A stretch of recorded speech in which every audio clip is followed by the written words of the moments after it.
بسم اللہ الرحمن الرحیم۔ قربانی کے متعلق آپ کے سامنے دو باتیں عرض کروں گا۔ نمبر ایک، جانور ذبح کیسے کرنا ہے۔ نمبر دو، قربانی کا جانور ذبح کرنے سے پہلے کون سی دعائیں پڑھنی ہیں اور جانور ذبح کرنے کے بعد کیا دعا پڑھنی ہے۔ تو سب سے پہلے آپ کو بتاتا ہوں جانور ذبح کیسے کرنا ہے۔ 4 رگیں ہوتی ہیں جانور کی جو کاٹنا ضروری ہوتی ہیں۔ نمبر ایک حلقوم، نمبر 2 مرری۔ یہ رگوں کے نام ہیں حلقوم، مرری، اور 2 رگیں ہیں جن کا نام ورجان ہے۔ حلقوم وہ رگ ہے جس میں کھانا جاتا ہے، اور مرری وہ رگ ہے جس میں سانس چلتی ہے۔ ورجان یہ 2 خون کی رگیں ہیں۔ 4 رگیں کاٹنا ضروری ہوتی ہیں۔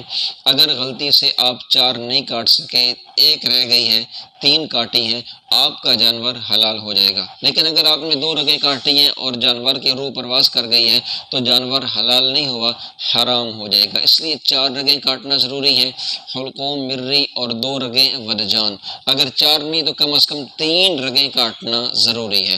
اب چلتے ہیں جانور ذبح کرنے سے پہلے آپ نے کیا دعائیں پڑھنی ہے۔ سب سے پہلے جانور کو قبلہ رخ لیٹا دینا ہے۔ قبلہ رخ لیٹانے کے بعد آپ نے باوضو ہو کے، بہتر تو یہی ہے کہ آپ اپنا جانور خود ذبح کریں، باوضو ہو کے قبلہ کی طرف رخ کر کے پھرتی کے ساتھ آپ نے چھری چلانی ہے، اور سب سے پہلے دعا پڑھنی ہے انی وجہت وجہی للذی فطر السماوات والارض حنیفا وما انا من المشرکین۔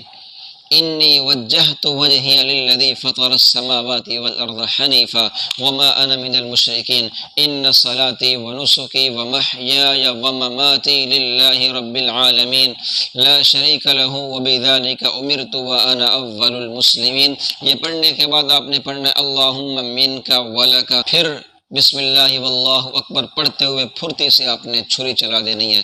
جب جانور ذبح ہو جائے، خیال رکھیں کہ اس وقت تک آپ نے کھال نہیں اتارنی جب تک جانور ٹھنڈا نہ ہو جائے۔